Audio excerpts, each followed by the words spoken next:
الحمد لله نحمده ونستعينه ونستغفره ونؤمن به ونتوكل عليه ونعوذ بالله من شرور أنفسنا ومن سيئات أعمالنا من يهده الله فلا مضل له ومن يضلله فلا هادي له ونشهد أن لا إله إلا الله وحده لا شريك له ونشهد أن سيدنا مولانا محمدا عبده ورسوله أما بعد فأعوذ بالله من الشيطان الرجيم بسم الله الرحمن الرحيم إنا أنزلناه في ليلة القدر وما أدراك ما ليلة القدر ليلة القدر خير من ألف شهر تنزل الملائكة والروح فيها بإذن ربهم من كل أمر سلام هي حتى مطلع الفجر. وعن أبي هريرة رضي الله عنه قال النبي صلى الله عليه وسلم من قام ليلة القدر إيمانا واحتسابا غفر له ما تقدم من ذنبه. وعن عائشة رضي الله عنها قالت قال النبي صلى الله عليه وسلم تحروا ليلة القدر في البدر من العشر الأواخر من رمضان. صدق الله العظيم وصدق رسوله النبي الكريم ونحن على ذلك لمن الشاهدين والشاكرين والحمد لله رب العالمين. تھوڑا سا قریب آ جاؤ تھوڑا سا، یہ مجلس کے خلاف ہے پھیل کر بیٹھنا، کیونکہ شادی کے اور باہر بھی جو لوگ مصروف ہے وہ اندر آ جائے. اللهم صل على سيدنا شفيعنا مولانا محمد وعلى آل سيدنا مولانا محمد وعلى وسلم. محترم بزرگوں اور دوستو، یہ اخیر عشرے کے اخیر دن چل رہے ہیں اور شب قدر کی بڑی فضیلت آئی ہے، بہت فضیلت آئی ہے. قرآن مجید کی 114 صورتیں ہیں، ان 114 صورتوں میں اللہ پاک نے ایک سورت سورہ قدر کے نام سے نازل فرمائی. پورا قرآن کریم 114 صورتوں میں ہے، اس میں سے ایک سورت سورہ قدر ہے. اگر قرآن میں کسی کوئی ایک حرف آ جائے کسی کے بارے میں تو اس کی شان بہت بڑھ جاتی ہے. تو اس کے اندر مستقل اللہ پاک نے ایک سورت نازل فرمائی، تب کتنی اس کی فضیلت ہوگی. اور اس کو اگر سمجھنا ہے تو نبی علیہ السلام کو زندگی کو دیکھو کہ نبی علیہ السلام اور بزرگان دین شب قدر کو کیسے تلاش کرتے تھے اور کیسی محنتیں اور مشقتیں کرتے تھے. چونکہ ہم لوگ دین سے دور ہوتے جا رہے ہیں، ہمیں اس کی اہمیت کا اندازہ نہیں. اور نبی اکرم صلی اللہ علیہ وسلم نے ایک سال تو پورا ایک مہینہ اعتکاف کیا. پہلے نیت کی 20 دن کی 20 دن اعتکاف کریں گے اور اس میں نبی اکرم صلی اللہ علیہ وسلم شب قدر تلاش کر رہے تھے، آج رہے گی، کل رہے گی، کل رہے گی، کل رہے گی. 20 دن نکل گئے. تو چونکہ بہت سارے صحابہ بھی 20 دن کے لیے بیٹھے تھے، صحابہ نے پھر آخری دن جب گھر پہ جانے کا تو اپنے دوپہر میں سامان بھیج دیا گھر کو کہ شام میں جانا ہے. صحابہ کرام نے سامان گھر پہ بھیج دیے.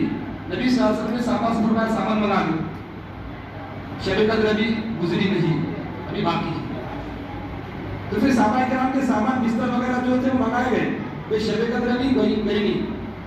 تو نبی علیہ السلام بخشائے ہوئے صحابہ کرام کے بارے میں قرآن نے کہا رضی اللہ عنہ ورضوا عنہ کہ اللہ ان سے راضی ہے اور وہ اللہ سے راضی، یعنی وہ بھی جنتی.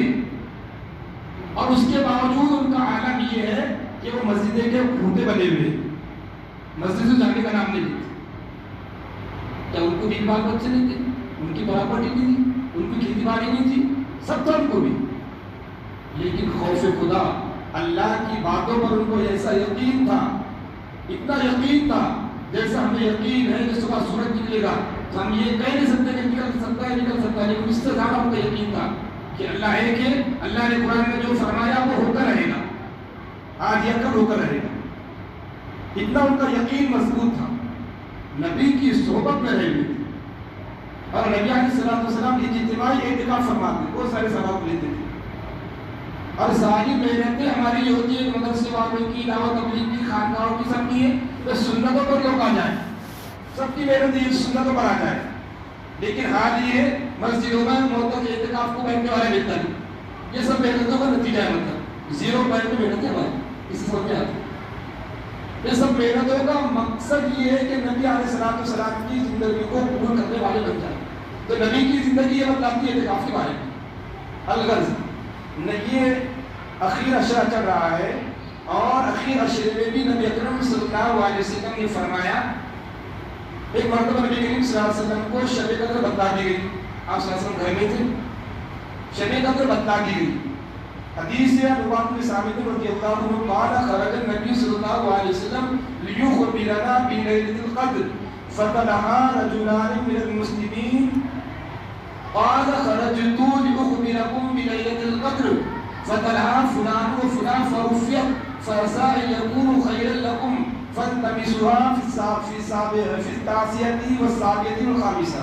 حکم کا رسول نبی کریم صلی اللہ علیہ وسلم کو شب قدر بتلا دی گئی. آپ صلی اللہ علیہ وسلم بتانے کے لیے باہر نکلے لوگوں کو، آج شب قدر آ جاؤ، عبادت اللہ جاؤ، اپنے گھروں میں جا کر مسجد میں سب کو اطلاع کر دو. لیکن باہر دیکھا نبی اکرم صلی اللہ علیہ وسلم نے 2 صحابہ میں جھگڑا ہو رہا تھا. فطلعها رجل من المسلمين، مسلمان کو صحابہ تھے. تو وہ جھگڑے کی وجہ سے اللہ پاک نے نبی علیہ السلام سے شب قدر جو متعین بتلا دیا تھا اللہ پاک نے بلا دیا. نبی اکرم صلی اللہ علیہ وسلم باہر نکلے اور فرمایا میں وہ تاریخ یاد کر کے لے کر آیا تھا جو مجھے بتائی گئی، لیکن باہر جھگڑا ہو رہا تھا، اللہ نے وہ میرے دماغ سے نکال دی جھگڑے کی وجہ سے. تو اس سے سمجھ میں آیا جھگڑا کتنی خطرناک چیز ہے. اور جھگڑا مسلمان نمبر 1 پر ہے، سب سے زیادہ آگے. یہ تو وہ شاتے صبر کا مادہ نہیں. نتیجہ کیا ہوگا وہ دیکھیں گے آگے، نتیجہ جو بھی ہوگا وہ لیکن ابھی کر لیتے. یہ بہت ہماری اصل میں ہماری قوم کے اندر تعلیم کا فقدان ہے، تعلیم نہیں ہے. جو لوگ پڑھا لکھا رہے گا وہ سنجیدگی سے کام کرے گا، برخلاف کم پڑھے لکھے لوگوں کی یا گواہ جاہل لوگوں کی وہ آگے کا سوچیں گے نہیں. اس لیے سنجیدگی سے کام کرنا چاہیے. کوئی بھی اتنی بڑی شب قدر، حالانکہ صحابہ کے کرام کے جھگڑے ہمارے جیسے نہیں تھے. کچھ مسئلہ پیش آیا ہوگا اور آپس میں کچھ بات چیت کر رہے ہیں، بس اس سے زیادہ کچھ نہیں تھا صحابہ کے مان کر کے. یہ نبی کی زبان نبی کی ذات موجود تھی، کوئی بھی مسئلہ پیش آتا نبی کے پاس جا کے مسئلہ کر لیتے ہر صحابی کے بارے میں. یہاں تک کہ میاں بیوی کے کچھ جھگڑا ہوتا تو عورت چلے جاتی حضور کے پاس، ایسا مسئلہ پیش آیا. حضور بلا کے شوہر کو ڈانٹتے. بہت واقعات اس کے سیرت کی کتابوں میں لکھے ہوئے. چونکہ وہ نبی علیہ السلام کی صحبت میں رہے ہوئے تھے، پھر نبی اکرم صلی اللہ علیہ وسلم فرمایا میں تو نکلا تھا بتانے کے لیے لیکن اب وہ رات مجھ سے بلا دی گئی. فَعَسَىٰ أَن يَكُونَ خَيْرًا لَكُمْ. تو نبی فرماتے ہو سکتا ہے یہ بلانے میں اللہ نے کوئی خیر رکھا ہوگا. پھر فرمایا نبی نے اس کو 90 رات میں تلاش کرو، 7ویں رات میں تلاش کرو، 5ویں رات میں تلاش کرو. حدیث کے اندر یہ 90، 7ویں اور 5ویں تو اس میں تلاش کرو. لیکن بات کی اکثر روایتیں یہ اخیر عشرے میں آتی اور اخیر عشرے کی بھی تاک راتوں میں جو 21ویں شب، 23ویں شب، 25ویں شب اور 27ویں شب ہے اور 29ویں آتی بات. یہ 5 ہی راتوں میں اکثر علماء کو ملی ہے، اکثر بزرگان دین کو ملی ہے. اور حضرت عائشہ رضی اللہ عنہا کی جو روایت میں نے پڑھا، حضرت عائشہ فرماتی ہے کہ نبی علیہ السلام نے فرمایا تحروا لیلۃ القدر فی العشر، تحروا لیلۃ القدر فی الوتر من العشر الاواخر من رمضان، کہ رمضان مبارک کے اخیر عشرے کی تاک راتوں میں شب قدر کو تلاش کرو. تلاش کرو میں تو آپ چراغ لے کے اور وہ بیٹری لے کر ڈھونڈنا نہیں. تلاش کا مطلب کوئی گما تو ڈھونڈ رہے. تلاش کا مطلب یہ ہوتا ہے ان راتوں میں اپنی عبادتوں کو بڑھا دو، ان راتوں میں اپنی عبادتوں کو بڑھا دو. میں روزانہ نماز پڑھ رہے ہیں، سنتیں پڑھ رہے ہیں، کچھ قرآن پڑھ رہے ہیں، ان راتوں میں تھوڑا سا بڑھا دو. تھوڑی دعا کا وقت بڑھا دو، تھوڑا 1 آدھا پارا بڑھا دو، 2-4 رکعتیں زیادہ کر دو. روزانہ 2 روپے صدقہ خیرات کر رہے ہو، 3 روپے صدقہ خیرات کر دو. روزانہ آپ کے مرحومین کے لیے مانگ رہے ہو، تھوڑا سا زیادہ مانگ لو. یہ اس کا مطلب تلاش کرنے کا. اب ہم سمجھتے ہیں شب قدر آئی تو جاگنے کی رات نہیں، چاہے شب برات ہو یا یہ رات ہو، جاگنے کی رات نہیں، عبادت کی رات. اور پھر چونکہ ہمارے اندر ایسا جوانوں کے اندر شہروں میں یہ ہوتا ہے کہ شب برات یا شب قدر رہی تو وہ سوچتے ہیں رات پر گھومنا ادھر سے ادھر سے ادھر. اسی لیے اللہ کو اللہ کے رسول سے وہ تعین اٹھا لی گئی. اگر فکس کر دیا جاتا اور لوگ گناہ کرتے بازاروں میں گھومتے مارکیٹوں میں گھومتے وہ گناہ ملتا تو ان کے لیے وبال طے تھا. کیوں؟ اس لیے تعین کر دی گئی تھی اور پھر مخالفت کر رہے ہیں. اس میں بھی حکمت اللہ پاک کی، ورنہ کتنا گناہ ملتا لوگوں کو، بہت گناہ ملتا. پھر جب بتلایا جا رہا بھی آج کی شب قدر اور بازاروں میں گھومتے مارکیٹوں میں گھومتے شراب پیتے اور وقت ضائع کرتے غیبتیں کرتے تو کتنا گناہ ملتا. تو اسی لیے نبی نے فرمایا فَعَسَىٰ أَن يَكُونَ خَيْرًا لَكُمْ، اس میں بہتر ہو سکتا ہے، اس لیے اللہ پاک نے بلا دیا. پھر تم تلاش کرو، یعنی عبادت کرو.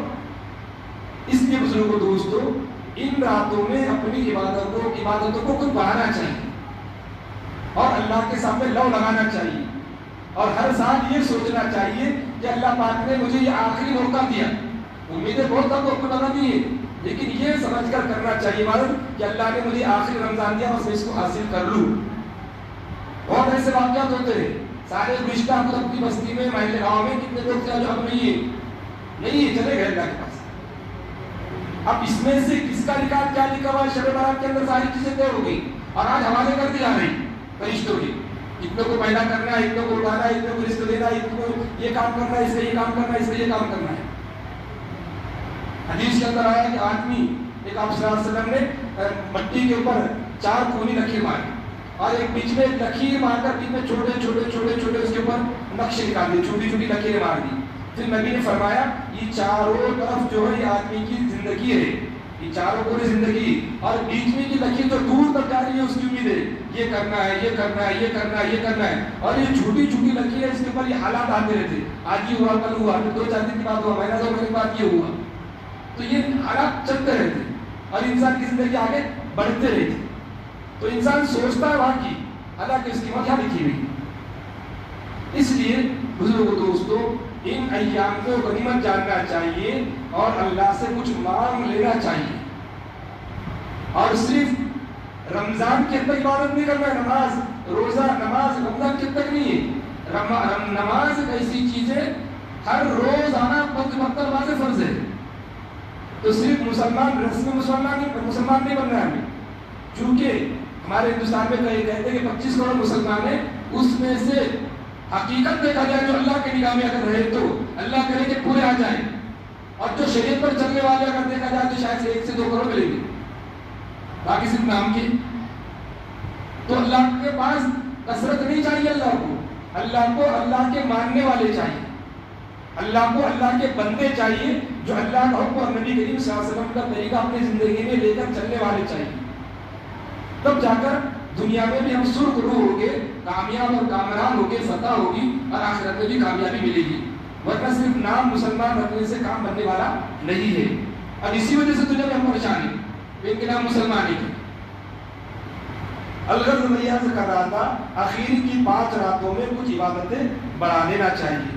جو یہ سورہ قدر ہے اس کے شان نزول کے سلسلے میں یہ آتا ہے. شان نزول کا مطلب یہ آیت کیوں نازل کی اللہ پاک، اس کا سبب کیا بنا، کیا ذریعہ بنا اس سورت کے نازل ہونے کا. اِنَّا أَنزَلْنَاهُ فِي لَيْلَةِ الْقَدْرِ وَمَا أَدْرَاكَ مَا لَيْلَةُ الْقَدْرِ لَيْلَةُ الْقَدْرِ خَيْرٌ مِّنْ أَلْفِ شَهْرٍ تَنَزَّلُ الْمَلَائِكَةُ وَالرُّوحُ فِيهَا بِإِذْنِ رَبِّهِمْ مِنْ كُلِّ أَمْرٍ سَلَامٌ هِيَ حَتَّى مَطْلَعِ الْفَجْرِ. اور حضرت ابو ہریرہ کی روایت میں نے پڑھا من قام لیلۃ القدر ایمانا واحتسابا غفر له ما تقدم من ذنبه. حضرت ابو ہریرہ رضی اللہ عنہ فرماتے ہیں کہ نبی کریم صلی اللہ علیہ وسلم فرمایا جو شخص شب قدر میں یعنی 5 راتوں میں جو شخص 5 راتوں میں من قام کھڑا رہا یعنی تراویح کی نماز پڑھا یا کوئی اور نماز پڑھا رات میں من قام لیلۃ القدر ایمانا ایمان کی حالت میں یعنی عقیدہ اس کا صحیح ہے اللہ ایک ہے، نبی حضرت محمد رسول اللہ صلی اللہ علیہ وسلم آخری رسول اور پیغمبر ہے، اب کوئی نبی قیامت تک آنے والا نہیں. بچے کے بہت سارے آتے اور لوگوں میں غلط پھیلاتے ہیں، جیسا کہ بڑے گاؤں کے اندر فتنہ آیا ہوا ہے بھی شکیل کہہ کر، اور وہ اپنے آپ کو عیسیٰ کہتا ہے اور الگ الگ کہتا ہے، اور بہت سارے لوگوں کو اس نے اپنا گرویدہ بنا لیا. اور بہت ساری جگہ اس کی تبلیغ چل رہی ہے، جیسے ہماری جگہ جاتے اس کی جماعت جا رہی ہے. تو ایسے باطل عقیدے والے دنیا میں آتے ہیں اور لوگوں کے عقائد کو خراب کرتے ہیں. لوگ بھولے والے ہوتے، معلومات نہیں ہوتی، اس لیے کہتے ہیں کہ علماء سے اپنا ربط رکھو، مسجدوں سے اپنا ربط رکھو، تو اس سے معلوم رہے گا کون کیا چیز غلط ہے کیا صحیح. اس لیے من قام لیلۃ القدر ایمانا، ایمان کہتے ہیں عقیدہ صحیح ہونا. عقیدہ کیا ہے؟ آمنت باللہ وملائکتہ ورسلہ، اور ایمان مجمل ایمان مفصل جو یہ عقیدہ ہے، یہ ہے ایمان. اللہ پر ایمان لانا، اللہ کی کتابوں پر ایمان لانا، اللہ کے رسولوں پر ایمان لانا، مرنے کی بعد والی زندگی پر ایمان لانا، دوبارہ زندہ ہونے پر ایمان لانا، فرشتوں پر ایمان لانا، اور جو اس کی پوری تفصیلات ہیں. یہ عقیدہ صحیح ہے تو ایمان والا ہے، ورنہ عقیدے میں گڑبڑ ہے پھر ایمان والا نہیں ہے. پھر 50 نمازیں پڑھے، رات میں روزے رکھ کے کوئی فائدہ نہیں، اس کا ایمان نہیں، روزے رکھ کے کوئی فائدہ نہیں اس کا. اس لیے عقیدہ صحیح ہونا چاہیے آدمی کا، اللہ کے بارے میں، اللہ کے رسول کے بارے میں، قیامت کے بارے میں، جنت کے بارے میں، دوزخ کے بارے میں، والقدر خیری و شری، اچھی اور بری تقدیر کے بارے میں، سب اللہ کی طرف سے ہوتا ہے. یہ عقیدہ صحیح رہا تو پھر ہمارا یہ کھڑے رہنا کامیاب ہوگا. اور عقیدہ صحیح نہیں ہے تو پھر کتنے بھی نماز پڑھو کوئی فائدہ نہیں، کتنے بھی زکات دو، کتنے بھی روزے رکھو، 50 حج کر لو، نام کی مسلمان رہتے لیکن عقیدہ غلط ہے، کوئی فائدہ نہیں. اس لیے عقیدہ صحیح ہونا، عقیدہ صحیح ہے تو اس کا مطلب اس کا ایمان صحیح ہے. تو ایک چیز عقیدہ صحیح ہونا چاہیے، اور عقیدہ صحیح ہونے کے بعد وہ عقیدہ کے اوپر عمل صالح کرنے والا ہونا چاہیے، اچھے عمل کرنے والا ہونا چاہیے. اور وہ عمل بھی اچھا کر رہا ہے تو رسول اللہ صلی اللہ علیہ وسلم کے طریقے کے مطابق ہونا چاہیے. ایک آدمی عمل بہت اچھا کر رہا ہے لیکن رسول اللہ صلی اللہ علیہ وسلم کے بتائے طریقے کے خلاف کر رہا ہے. مثال کے طور پر آدمی زکات دے رہا ہے، غیر مسلم کو جا کے دے رہا ہے، بہت اچھا کر رہا ہے، پیسے دے تقسیم کر رہا ہوں، لیکن کیا کر رہا ہے؟ غیر مسلم کو دے رہا ہے، تو ثواب خاص بھی نہیں پا اس کو، اس لیے کہ اس کا محل نہیں. یا دے رہا ہے لیکن کسی مسلمان کو زکات دے رہا ہے، اور ایسے مسلمان کو دے رہا زکات دے رہا ہے جو خود مالک ہی نصاب ہے، جس کو زکات نہیں چلتی. یا بیوی کو زکات دے رہا ہے، یا شوہر کو زکات، بیوی شوہر کو زکات دے رہی، تو کام تو اچھا کر رہا ہو لیکن طریقہ صحیح نہیں کر رہا. ایسی زکات دے رہا، خود کی اولاد کو زکات دے رہا، بیٹے کو، پوتے کو، بڑ پوتے کو زکات دے رہا، یا پھر ماں کو، باپ کو، دادا کو، دادی کو اوپر دے رہا، ان کو زکات نہیں چلتی کیونکہ یہ اس کے ذمے میں کام تو اچھا کر رہا ہے لیکن کام بھی نبی کے طریقے پر ہو رہا. تب جا کر اب کھڑے رہے، رات پر ہوٹل میں کھڑے رہے، بازار میں کھڑے رہے، نہیں کیوں؟ حدیث میں کہا کھڑے رہنے کا، حدیث میں کہا کھڑا رہنا ہے نا، بس کدھر بھی کھڑے وقت گزار رہے. تو یہ کھڑے کا مقصود نہیں ہے، اللہ کے سامنے کھڑے رہے، چاہے گھر میں کھڑے، مسجد میں کھڑے، اللہ کے سامنے گر گراؤ، اللہ کے سامنے رو، اللہ کے سامنے قرآن کریم کی تلاوت پیش کرو، اپنے مرحومین کے لیے مانگو، دنیا کے لیے مانگو، آخرت کے لیے مانگو. ابھی جو ہندوستان کے ہمارے جو حالات خراب ہوتے جا رہے ہیں، اور اللہ کرے 2024 میں اگر یہ حکومت اگر آتی ہے یاد رکھنا مسجد اور مدرسے بند ہونے والے ہیں تیمان، اور ایران سے اور جو ساری چیزیں یہ سب ہونے والا ہے. چونکہ وہ ہندو راشٹر بنانے کی طرف انہوں نے قدم بڑھا لیا، پورا قانون بنا لیا انہوں نے، اس میں ہندو راشٹر بنانا ہے، ہندوستان کو ہندو راشٹر بنانا ہے، یہ پورا سب انہوں نے طے کر لیا ہے. اب اس میں ہماری بھی بہت غلطیاں ہوتی، بہت غلطیاں ہماری. یہ کمشنر آئے تھے اور بعد میں وہاں کے ریٹائر کمشنر تھے بینگلور کی، تو وہ انہوں نے پوری سیاسی الیکشن کا پورا ڈاٹا بتایا کہ 2-3 گھنٹے 2-3 کا تھا، ان کے پاس ان کو بلایا انہوں نے 2-3 خفیہ میٹنگ کرنا تھا، تو پورا ہندوستان کا ہمارے مسلمان کو کتنے غلطیاں آئی گئی. اور پھر ہم بولتے ہیں ہم مسجد میں نماز پڑھ رہے ہیں، روزے رکھ رہے ہیں، دعا کر رہے ہیں، اللہ قبول کیوں نہیں کرتا کر کے. جب وقت آتا ہے صحیح الیکشن میں صحیح آدمی کو ووٹ ڈالنے کا، جب ڈالتے نہیں اور بعد میں بہتر ہوتے ہیں، وقت نکل جاتا. جب گھروں میں بیٹھتے بولتے ووٹ ڈالنا ہمارا حق نہیں، حالانکہ قرآن میں 3 پارے میں ووٹ کی پوری شریعت ایسے بتائی گئی، پوری تفصیلات 20-25 صفحوں میں اس کی تفصیلات تھی. ووٹ کسے کہتے ہیں، کون سے آدمی کو ڈالنا، کیسا کون ڈالے گا، اور پھر اس کی پوری تفصیلات تھی. لیکن ہم بولتے ہیں ہمارا کام نہیں، چونکہ حکومت اس پر بنتی دنیا میں آتی اور ہم لوگ اس میں پیچھے رہتے ہیں، یعنی سے آدمی کو نہیں ڈالتے، غلط آدمی کو ڈالتے، ان کے ہاتھ میں بنتا ہے پھر قانون، پھر وہ نافذ کرتے، پھر ہم روتے بیٹھتے حکومت ہمارے خلاف یہ کر رہی ہے، یہ کر رہی ہے. جب کرنے کا کام آتا جب نہیں کریں گے پھر بعد میں رونے سے کیا فائدہ.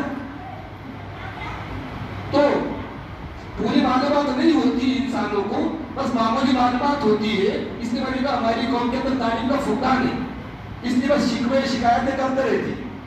تو ان شکوے شکایتیں میں 70-80% غلطی ہماری ہے. ان غلطیوں کو دور نہیں کریں گے تو کہاں سے آگے بڑھیں گے؟ کہاں سے دنیا میں چین امن آئے گا؟ نبی اکرم صلی اللہ علیہ وسلم کو مکہ میں بہت ستایا گیا، بہت ستایا گیا. پھر اللہ نے حکم دیا آپ یہاں سے چلے جاؤ. مدینہ ہے، مدینے میں 1-1.5 سال کے اندر پوری اسلام حکومت بن گئی. مکہ میں 13 سال سے محنت کر رہے تھے، لیکن یہ 1-1.5 سال کے اندر پوری اسلام حکومت بن گئی. اور اتنے مسلمان تعداد میں آ گئے 313 سے لے کے 1000 کو انہوں نے جنگ میں شکست دی تھی. اور اس کے بعد کامیاب ہوتے چلے گئے. اور 8 سال کے بعد مکہ کو فتح کر لیا. جو مکہ سے نکالے گئے تھے نبی صلی اللہ علیہ وسلم، 8 سال کے بعد آپ صلی اللہ علیہ وسلم نے 10,000 کا لشکر والے کر گئے. یعنی 10,000 صحابہ کرام مجاہد پیدا ہو گئے اور وہاں پر گئے اور اس کو فتح کیا. اور جب سے آج تک مسلمانوں کے قبضے میں، تو چونکہ نبی کے پاس علم تھا، صحابہ کرام شروع میں بہت انبر تھے.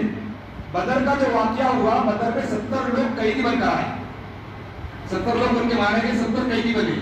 صحابہ کرام انبر تھے، پڑھا لکھا اکثر صحابہ کو نہیں آتا تھا. حضور صلی اللہ علیہ وسلم خود انبر تھے، علم سب تھا نبی کے پاس، لیکن دیکھا نہیں پڑ سکتے کہ یہ کیا ہے. تو جب یہ 70 لوگ آئے تو ان کے بارے میں قیدی بن کر آئے مشرکین. ان کے بارے میں یہ طے کیا گیا کہ بھئی یہ 70 لوگوں کا جو قیدی بن کر آئے، تو اگر نبی چاہتے تو ان سے پیسہ لے کر ان کو چھوڑ دیا جاتا یا قتل کر دیا جاتا. تو نبی صلی اللہ علیہ وسلم نے ان کا فدیہ، ان کا چھوڑنے کا طریقہ یہ اختیار کیا جن کو پڑھنا آتا ہے. حالانکہ کافر ہے، مشرک ہے، یہ نہیں دیکھ کر نبی کے مشرک کی بات پڑھ رہا ہوں، ہمارے دشمن کی بات، دشمن ہے کوئی نہیں کر کے. تو چونکہ صحابہ کم پڑھے لکھے تھے تو نبی صلی اللہ علیہ وسلم نے ان سے فرمایا ایک آدمی جن کو پڑھنا آتا ہے 10 لوگوں کو پڑھنا لکھنا سکھا دو میرے صحابہ کو، تم کو چھٹی چل جائے تمہارے گھروں. کس کی بات سیکھ رہے؟ کس کی بات سیکھ رہے صحابہ؟ مشرکین کے بعد جو جنگ کرنے کے لیے آئے تھے، وہ قید ہو کر آئے. تو نبی فرما رہے 10 لوگوں کو سکھاؤ میرے صحابہ کو، پڑھنا سکھا دو، چھٹی. اب ہوا ایسے. تو اس سے سمجھ گیا تعلیم کی اہمیت کتنی ہے. اور قرآن کریم جو نازل ہوا سب سے پہلے، جہاں سے آپ صلی اللہ علیہ وسلم کو نبوت ملی، اقرأ بسم ربک الذی خلق خلق الانسان من علق اقرأ وربک الاکرم الذی علم بالقلم علم الانسان ما لم یعلم. سب سے پہلا لفظ اللہ نے نازل فرمایا اقرأ، پڑھو. پڑھنے کا حکم دیا. یہ نہیں کہا کہ مسلمان بنو اور دعوت کا کام کرو اور نماز پڑھو زکات دو، یہ کچھ بھی نہیں کہا. صرف کیا؟ صرف پڑھو پڑھو پڑھو.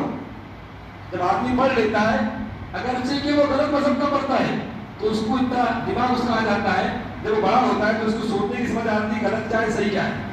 باہر ممالک میں جو لوگ مسلمان ہوتے بڑی تعداد میں، اس کی وجہ یہ ادھر پڑھائی کا بہت زیادہ رواج ہے. لوگ ٹی وی پر دیکھیں گے مسلمان کو بہت برا بھلا کہا جا رہا، مسلمان کے اوپر بہت الزام لگا ہے، سب ساری چیزیں. لیکن جب قرآن کو پڑھتے ہیں، حدیث کو پڑھتے ہیں، تو وہ سمجھتے ہیں کہ ہمارے بتانے والے ہم کو غلط بتا رہے ہیں، ان کی کتاب الگ ہے، پھر مسلمان بنتے ہیں. ایسا یہ دنیا میں نظام چل رہا ہے. اور الغرض میں ایام سے کہہ رہا تھا، شب قدر میں اللہ پاک نے یہ فرمایا من قام لیلۃ القدر ایمانا و احتسابا. تو ایک یقین کے ساتھ کھڑا رہے، عقیدے صحیح کے ساتھ کھڑا رہے، وہ احتسابا اور ثواب کی نیت سے کھڑا رہے، میں اللہ مجھے اس پر ثواب دے گی. تو فرماتے نبی غفر له ما تقدم من ذنبه، پورے گناہ اس کے اللہ معاف کر دیتے، پورے گناہ معاف کر دیتے. اور اصل تو زندگی یہی ہے کہ انسان یہاں سے پورے گناہ دھلا کر جائے، اس لیے کہ گناہ پر آخرت میں پکڑ ہے، نیکی پر پکڑ نہیں. گناہوں پر پکڑ ہوگی قبر میں، حشر میں، پلسرات پر، آخرت میں دوزخ میں گناہوں کی وجہ سے جانا پڑے گا. اور جب گناہ مٹ چکے ہیں، گناہ دھل چکے ہیں، گناہ صاف ہو چکے ہیں، تو ظاہر سی بات ہے اللہ پاک سب جنت میں بھیج دیں گے. جب گناہ ہی رہے گی انسان کے اوپر. تو اس لیے بزرگوں دوستو، ان راتوں کو غنیمت جان کر اس میں کچھ اپنی عبادت بڑھا دینا چاہیے. اب احتساباً فرمایا ثواب کی نیت سے. اب یہ نہیں کہ میں جاگ رہے اور ادھر ادھر بیٹھے ہوئے مسجد میں یا گھر میں بیٹھے ہوئے عبادت کرتے بیٹھے ہوئے، یا پھر موبائل کے اندر گندی چیزیں دیکھتے بیٹھے ہوئے، یا کوئی ناجائز کام کر رہے. جاگتے ہیں لیکن کیا کر رہے؟ غلط کام کر رہے. یہ فرمایا احتساباً، ثواب کی نیت سے، اللہ کو راضی کرنے کے لیے، اللہ کی خوشنودی حاصل کرنے کے لیے. یہ تو جوانوں کے اندر وہ ہوتا ہے اگر آپ کو جانا، جیسے جلسے ہوتے ہمارے مدرسوں کے بہت سارے، تو وہ جلسے کا پر مستانس بھی، اور صبح کو سب فجر کی نماز چھوڑ دیتے.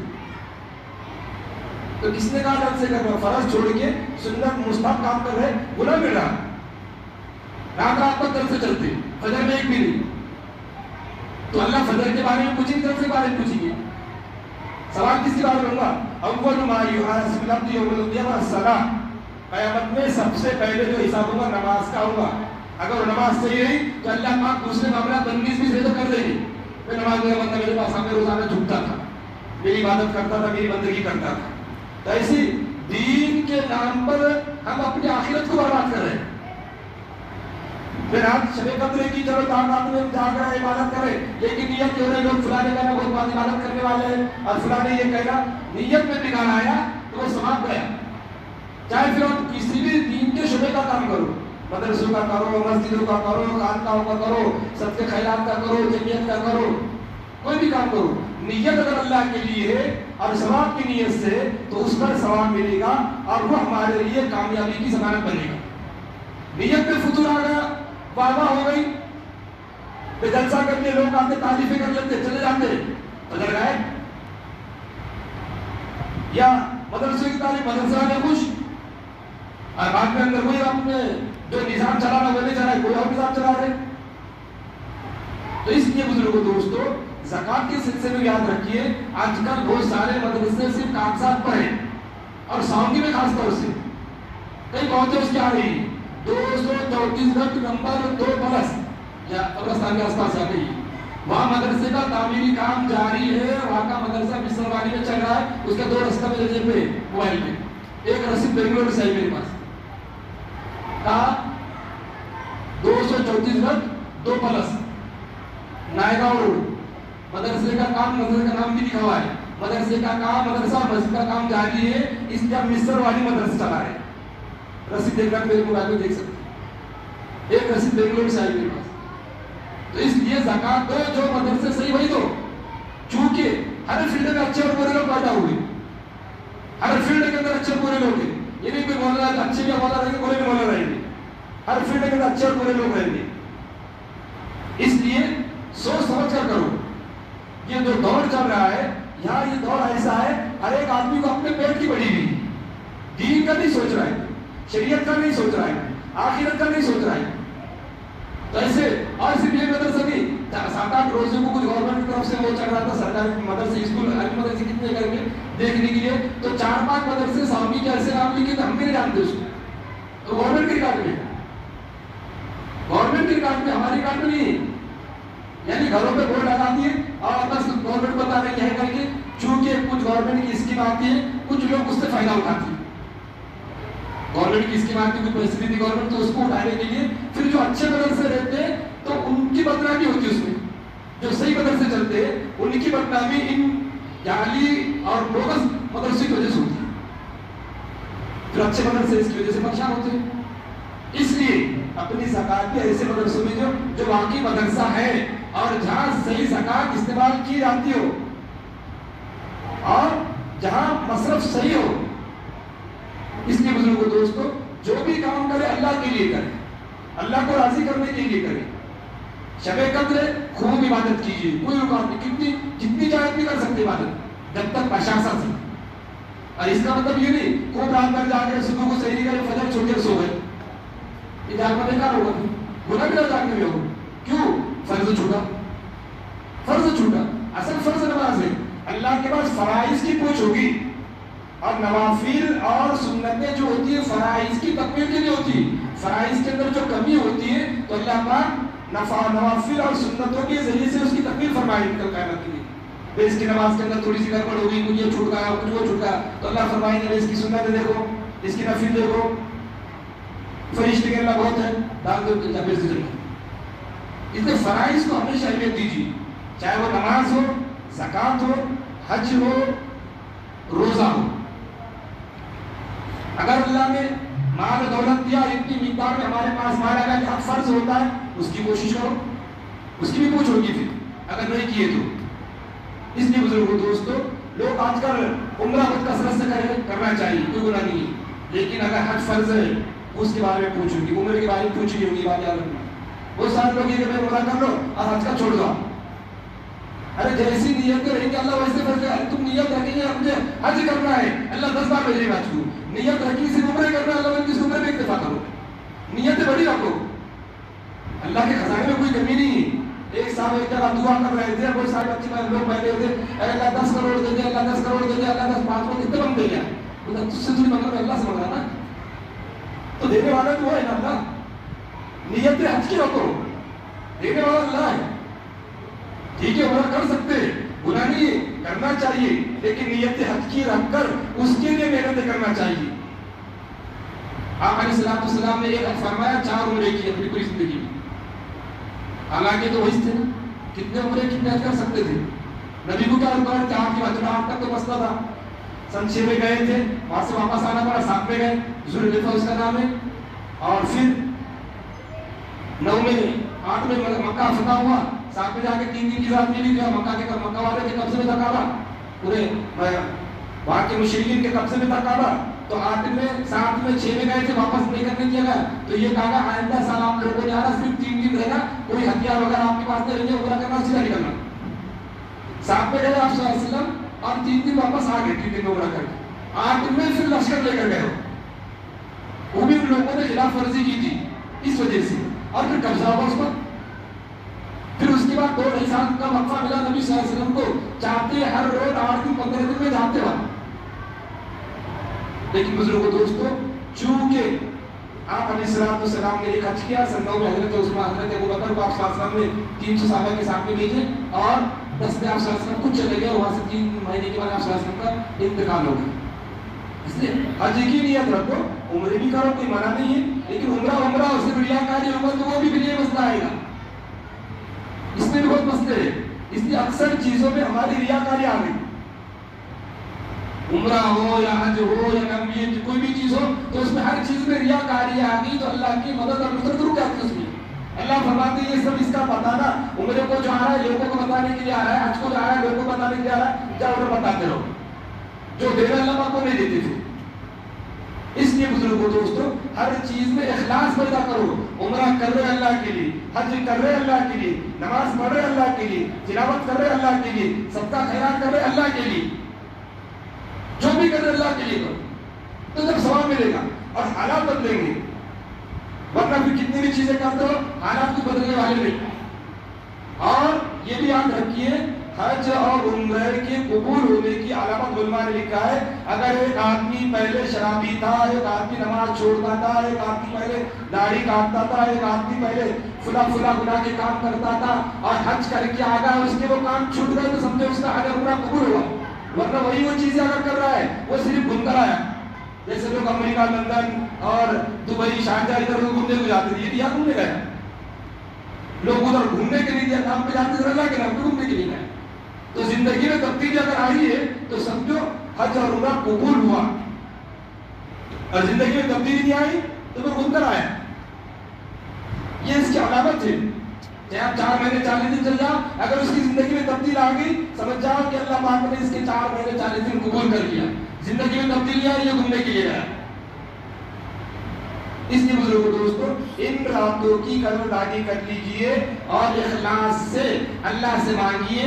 اور جو ہمارے مرحومین اس دنیا سے جا چکے, کسی کے والد, کسی کی بیوی, کسی کی ماں, کسی کی بہن, کسی کے ماموں, کسی کے خالو, ان کے لیے مانگو. اگر ہم ان کے لیے مانگیں تو کل ہم کو جانا ہے, تو ہمارے باپ والے ہمارے لیے مانگیں گے. یہ بات یاد رکھنا کبھی. اگر ان کے لیے ہم صدقہ خیرات کریں گے تو کل ہم چلے جائیں گے تو ہمارے باپ والے کریں گے. اگر ہم ان کے لیے نہیں کریں گے تو کل یہ بھول کر بھی نہیں کہنا کہ ہمارے بچے کو بھیجنے نہیں بھیجیں گے, بالکل نہیں بھیجیں گے. اس لیے ہمارے جو لوگ آگے جا چکے, ان کے لیے ہمیشہ ثواب کی چیزیں بھیجتے رہو, تاکہ کل ہم چلے گئے تو ہمارے بھی پیچھے سے کوئی سامان آتے رہے. ہر ایک کی اپنی قبر کا مسئلہ ہے. دنیا کٹ جائے گی, ایئر کنڈیشن میں بیٹھنے والے کی بھی دنیا گزر رہی ہے, چھپنے کے اندر بھی رہنے والی گزر رہی ہے, اور جو روڈوں پر فٹ پاتھ پر سو رہے اس کی بھی زندگی گزر رہی ہے. اس کی تو اور اچھے سے گزرتی, اس کو کسی چیز کا ٹینشن نہیں. اس لیے بزرگوں دوستو, دنیا تو گزرنا ہی ہے, چاہے بڑے عہدوں پر گزرے, چھوٹوں پر گزرے, دنیا گزرنا ہی ہے. جب آئے تو جانا ہی ہے, اس کو کتنا ہی دن صبح سے شام اور شام سے ہونا ہی. اس لیے ہمیشہ آدمی اپنی آخرت پر نگاہ رکھے، اپنے ایمان کو باقی رکھنے کی فکر کرے اور اپنے ایمان کو باقی رکھتے ہوئے آنے والے نسلوں کے ایمان کی فکر کیجیے۔ اگر ان کی ایمان کی فکر نہیں کریں گے تو کیا ہمارے دعا کریں گے؟ ان کے پاس ایمان نہیں رہے گا، دعا کہاں سے کریں گے؟ ان کے پاس ایمان رہے گا، ان کی تعلیم اور تربیت ہوئی ہوگی، پھر وہ ہمارے لیے قرآن پڑھے گا، وہ ہمارے لیے صدقہ کرے گا، وہ ہمارے لیے دعا کرے گا۔ الغرض چونکہ وقت بھی ہو رہا ہے، آدھا گھنٹے بات کرنا تھی، 5-7 منٹ اوپر بھی ہو گئے، اور بات اصل نہیں، اصل اعمال، کیونکہ بیانات موبائل پہ بہت ہے آج کل، بہت اصل عمل ہے، اصل چیز عمل ہے، اس لیے اعمال کرنا ہے، اور اعمال اللہ کو راضی کرنے کے لیے کرنا ہے۔ تنہائی میں کرو، اجتماعی کرو، بس اللہ کو راضی کرنے کے لیے کرے۔ یہ شب قدر کے بارے میں یہ میں بتا رہا تھا کہ آپ صلی اللہ علیہ وسلم نے ایک مرتبہ صحابہ کرام کے سامنے بیان فرمایا، اور بیان فرماتے ہوئے کہا کہ پہلی امتوں کی عمریں بہت زیادہ عمریں تھی، اور میری امت کی جو عمریں اللہ پاک نے تھی 60 اور 70 اکثر و بیشتر کی لی، تو اللہ کے رسول کو رنج ہوا، میری امت بھی آگے بڑھنا چاہے گی، ثواب میں تو کہاں سے بڑھے گی، چونکہ ان کی عمر ہی اتنی ہے، پہلے لوگ بھی کسی 1000، کسی 2000، کسی 5000، کسی 300، کسی 400۔ ایک بڑھیا کے بارے میں آتا ہے کہ وہ اس کا کوئی بزرگ، اس کا کوئی 200-300 سال کا بچہ، وہ 200-300 سال کا کوئی بچہ تھا، تو وہ گزر گیا، تو میرا بچہ گزر گیا، 300 سال کا بچہ گزر گیا، 300 سال کا، تو اس کو کہا گیا کہ امت آنے والی ہے جس کی عمر 60-70 رہے گی، وہ کہیں تھی میں ایک تو ایسی عمر اگر رہے گی تو میں ایک سجدہ نکال دوں گی، اس کو ایک سجدے کے اندر ایسی عمر نکال دوں گی۔ تو نبی صلی اللہ علیہ وسلم کو رنج ہوا، تو اللہ پاک نے یہ رات دی، تو 4-5 دن تھوڑا تلاش کر لو، ایک رات اگر زندگی مل گئی تو سمجھو 83 سال اس نے عبادت کر لیا، اب 83 سال عمر بہت کم جاری۔ اور دوسری ایک روایت میں آتا ہے کہ آپ علیہ السلام نے بنی اسرائیل کے ایک مجاہد کا ذکر کیا جو اللہ کے راستے میں 1000 سال تک، 1000 مہینے تک اللہ کے راستے میں جہاد کرتا، 1000 مہینے تک۔ تو صحابہ کو رشک ہوا، کتنا اچھا آدمی تھا، ہم کرنا بھی چاہے تو اتنی ہماری اتنی عمر نہیں ہے۔ اور ایک روایت میں آتا ہے کہ نبی علیہ السلام نے 4 نبیوں کا تذکرہ کیا، حضرت ایوب، حضرت حزقیل، حضرت یوشع، حضرت زکریا علیہ السلام کا، یہ چاروں اللہ کے بندے ایسے تھے، فرشتے نبی بھی تھے، ایسے بندے تھے کہ پلک جھپکنے کے برابر کبھی انہوں نے گناہ کیا ہی۔ تو صحابہ کرام کو بھی رشک آیا، وہ 80 سال انہوں نے ایسے وہاں کام کیے کہ پلک جھپکنے کبھی ہماری عمریں بھی نہیں تھی، تو اس لیے اللہ پاک نے شب قدر دی، ان کو زندگی میں ایک مرتبہ بھی اگر شب قدر مل گئی تو ان کی 83 ان کو جو ثواب ملا اس سے آگے بڑھ جائیں۔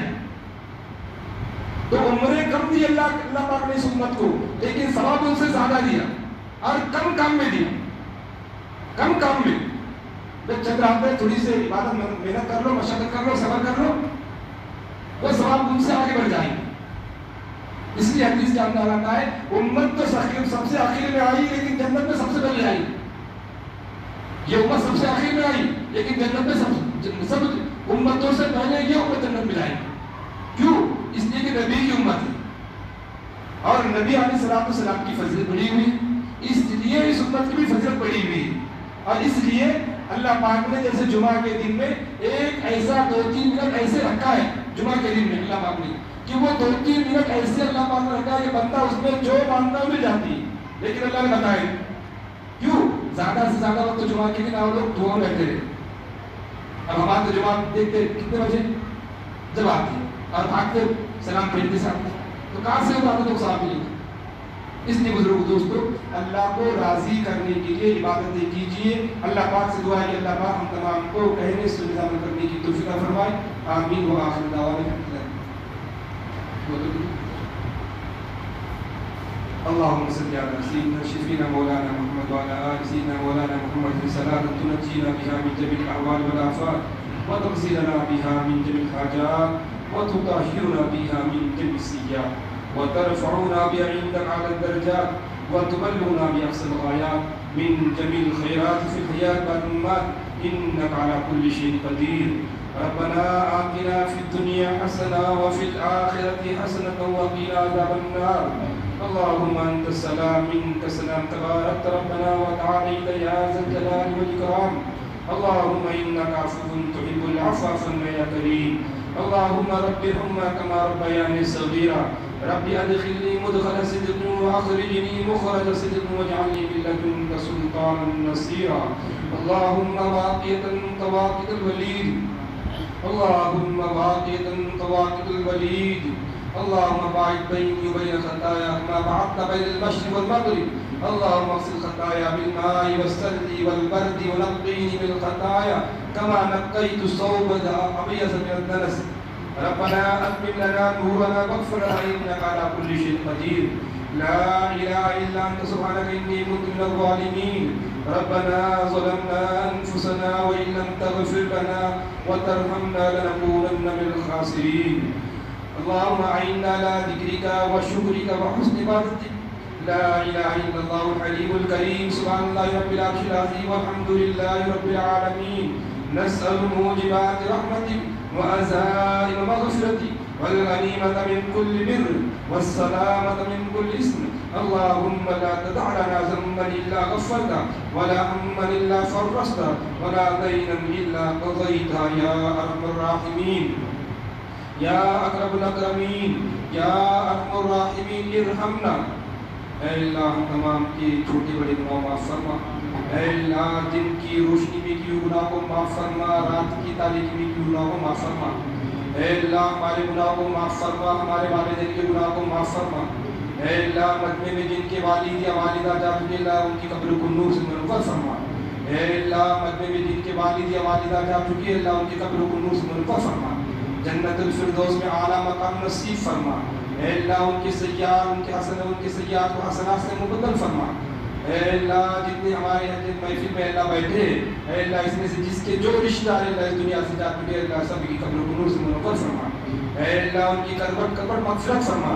اے اللہ ہمیں تیرے احکامات پر چلنے کی توفیق عطا فرما. اے اللہ ہمارے صالح کرنے کی توفیق عطا فرما. اے اللہ نمازوں کو اپنے وقت پر پڑھنے کی توفیق عطا فرما. اے اللہ یہ طاق رات چل رہی ہے اللہ طاق رات کی بڑی فضیلت ہے تیرے نبی علیہ السلام نے حدیث کے اندر بتلائی ہے. اے اللہ اس کا ثواب ہمیں نصیب فرما. اے اللہ اس مسجد میں اللہ جنہوں نے شروع میں محنت کی اللہ ان کو اے اللہ بہترین بدلہ عطا فرما. اے اللہ مسجد کی شروع میں محنت کرنے والے اس دنیا سے جا چکے اللہ ان کی قبر کو نور سے منور فرما. اے اللہ موجودہ جو لوگ محنتیں کر رہے ہیں اللہ انہیں حوصلے اور ہمتیں عطا فرما. صحت اور تندرستی عطا فرما. اخلاص کے ساتھ کام کرنے کی توفیق عطا فرما. اے اللہ اس مسجد کو اور تمام مسجدوں کو آباد رکھنے کی فکر مدد پیدا فرما. اے اللہ ہم سب کو مسجدوں کو آباد کرنے والا بنا. اے اللہ ہم سب کو مسجدوں سے محبت کرنے والا بنا. اے اللہ اس روئے زمین پر مسجد تیری محبوب ترین جگہ ہے. اے اللہ ہم کو تو ان مسجدوں کی خدمت کے لیے قبول فرما. اے اللہ فلسطین کے مسلمانوں کی حفاظت فرما. اے اللہ غزہ کے مجاہدین کی حفاظت فرما. اے اللہ ان کی حفاظت فرما. اے اللہ ان کی نصرت فرما. اے اللہ ان کی مدد فرما. اے اللہ ہمارے اس ملک میں اے اللہ آئے دن نئے نئے قانون بن رہے ہیں خاص طور سے مسلمانوں کے لیے. اے اللہ ایسی حکومت عطا فرما جو سب کے ساتھ انصاف کرنے والے ہو. اے اللہ ایسی حکومت عطا فرما جو سب کے ساتھ انصاف کرنے والے ہو. اے اللہ سب کے اندر پیار محبت بھائی چارگی پیدا فرما. اے اللہ سب کو ہدایت عطا فرما. اے اللہ جتنے ظالمین اور حکمراں اللہ ہدایت عطا فرما. اے اللہ وہ بھی تیرے بندے ہیں. اے اللہ ان کو بھی آپ نے پیدا فرمایا ہے. اے اللہ ان کو بھی آپ ہدایت فرما. اے اللہ اگر ان کی ہدایت اے اللہ ان کی اگر زندگیوں میں مقدر میں اگر اللہ ہدایت نہیں ہے تو اے اللہ ان لوگوں کو اے اللہ ختم فرما. اے اللہ ان کو آپس میں ایک دوسرے میں لڑا دیجیے. اے اللہ جو مساجد کے اوپر اے اللہ غلط نگاہیں اٹھاتے ہیں مدارس کے اوپر اے اللہ جن کی غلط نگاہیں ہیں اے اللہ ان کی نگاہوں کو سلب فرما. اے اللہ ان کی نگاہوں کو درست فرما. اے اللہ ہم سب کو ایک دوسرے کے ساتھ خیر خائی کا معاملہ کرنے کی توفیق عطا فرما. اے اللہ ہمیں جو بیمار ہے سب کو شفا کلی عطا فرما. اے اللہ مجمع میں جتنے حاضرین میں جو بیمار ہے اور جو بیماری جس کو اللہ خود واقف ہے اے اللہ سب کی بیماریوں کو دور فرما. سب کو شفا دائم شفا کلی عطا فرما. اے اللہ سب کو شفا کلی عطا فرما. اے اللہ جو مقروض ہے اللہ سب کی قرض کی رہائی کی شکلیں اور صورتیں عطا فرما. اے اللہ مجمع میں جو مقروض ہے جو قرض کے دبے ہوئے ہیں اے اللہ ان کی قرض کی رہائی شکلیں اور صورتیں عطا فرما. اے اللہ جن کے گھروں میں جوان لڑکیاں ہیں اے اللہ ان کو نیک اور صالح لڑکے جوڑے عطا فرما. اور جن کے گھروں میں لڑکے ہیں اللہ ان کو نیک اور صالح لڑکے عطا فرما. اے اللہ ہم سب کے گھروں میں اللہ دین کو زندہ کرنے کی توفیق عطا فرما. اے اللہ ہماری نسلوں میں صبح قیامت تک کے ایمان کے داعی اور عالم اور دین کے خیر کا نصیب فرما۔ اے اللہ حضور پاک علیہ السلام نے تیرے نیک بندوں نے جتنی خیر کی لائن سے دعا مانگی، اے اللہ ان تمام دعاؤں میں ہمارا حصہ نصیب فرما۔ جن جن شروع فتن سے اے اللہ تیرے نبی نے اور تیرے نیک بندوں نے پناہ چاہیے، ان تمام شرور فتن سے ہماری اور پوری امت کی اللہ پوری حفاظت فرما۔ اے اللہ حرمین کی حفاظت فرما، مسجد اقصیٰ کی حفاظت فرما، اے اللہ کعبہ کی حفاظت فرما، مسجد نبوی کی حفاظت فرما، اے اللہ مسجد اقصیٰ کی حفاظت فرما۔ اے اللہ پورے دنیا میں جہاں مساجد ہے اللہ سب کو آباد کرنے کی فکر عطا فرما۔ اے اللہ مسجدوں کو آباد کرنے کی فکر عطا فرما۔ اے اللہ جہاں مدارس چل رہے ہیں اور صحیح مدارس اللہ انہیں قبول فرما، انہیں اور ترقی عطا فرما، اے اللہ انہیں اور مضبوط عطا فرما۔ اے اللہ جہاں تیرے دین کے اللہ قلعے اے اللہ ان کی حفاظت فرما۔ اے اللہ ہم سب کو اے اللہ رزق حلال عطا فرما۔ اے اللہ ہم سب کو رزق حلال عطا فرما۔ اے اللہ ہماری عمروں کو دراز فرما کر تیرے دین کی خدمت کے لیے قبول فرما۔ اے اللہ عمروں کو لمبی فرما کر تیرے دین کی خدمت کے لیے قبول فرما۔ اے اللہ دین کا کام عافیت کے ساتھ ہم سے لے لے۔ اے اللہ حالات ہم پر نہ ڈال۔ اے اللہ ہمارا ایمان کمزور ہے اللہ۔ اے اللہ وہ صحابہ کرام تھے جن کے اوپر پہاڑ چھوڑے جاتے تھے لیکن اے اللہ وہ عادات سے نہیں ہٹتے تھے۔ اے اللہ ہمارا ایمان بہت کمزور ہے۔ اے اللہ ہمیں کھانے کو نہیں ملا تو ہمارا ایمان چلا جاتا ہے۔ اے اللہ ہم بہت کمزور بندے ہیں اللہ۔ اے اللہ بہت کمزور بندے ہیں۔ اے اللہ ہم پر حالات نہ ڈالیے۔ اے اللہ ہماری حفاظت فرما۔ اے اللہ ہماری حفاظت فرما، ہمارے گھر والوں کی حفاظت فرما، ہمارے گھروں کی حفاظت فرما، ہمارے رشتہ داروں کی حفاظت فرما۔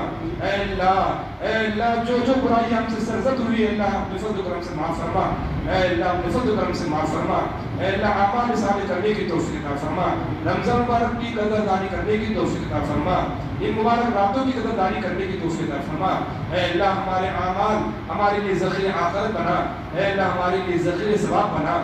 اے اللہ جو مانگو بھی عطا فرما۔ اے اللہ حاسدین کے حسد سے ہماری حفاظت فرما، فتین کے فتنوں سے ہماری حفاظت فرما، شریروں کی شرارت سے ہماری حفاظت فرما، نفس کے شر سے اور شیطان کے شر سے اے اللہ ہماری حفاظت فرما۔ اے اللہ نفس کے شر سے اور شیطان کی شر سے اے اللہ ہماری اور پوری امت کی حفاظت فرما۔ اے اللہ ہم سب کو حج مبرور عطا فرما، ہم سب کو تیرے گھر کی زیارت کرنے کی توفیق عطا فرما۔ اے اللہ اس کے لیے اسباب پیدا فرما۔ اے اللہ اس کے لیے اسباب پیدا فرما۔ اے اللہ ہمارے کاروباروں میں برکت عطا فرما۔ اے اللہ ہمارے کاروباروں میں اللہ برکت عطا فرما، رزق حلال عطا فرما۔ اے اللہ رزق حلال عطا فرما، حرام رزق حرام کاری سے اور حرام رزق سے اور حرام کمائی سے اللہ ہماری حفاظت فرما۔ اے اللہ ہمیں دین کی صحیح سمجھ عطا فرما۔ اے اللہ دین کی صحیح سمجھ عطا فرما۔ اے اللہ ہماری تمام مساجد کی حفاظت فرما، تمام مسجدوں کو آباد کرنے کی فکر عطا فرما۔ اے اللہ جو مانگا بھی عطا فرما، جو مانگنے سے ہے وہ بھی عطا فرما۔ اے اللہ نبی علیہ السلام نے اور تیرے بزرگوں نے جن جن خیر کی دعائیں مانگی وہ تمام دعاؤں میں ہمارے سے نصیب فرما۔ اللهم إنا نسألك من خير ما سألك منه صلى الله عليه وسلم واجعلنا منهم، ونعوذ بك من شر ما استعاذ صلى الله عليه وسلم ولا تجعلنا منهم، لا حول ولا قوة إلا بالله العلي العظيم۔ ربنا تقبل منا إنك أنت السميع العليم وتب علينا إنك أنت التواب الرحيم۔ سبحان ربك رب العزة عما يصفون وسلام على المرسلين، الحمد لله۔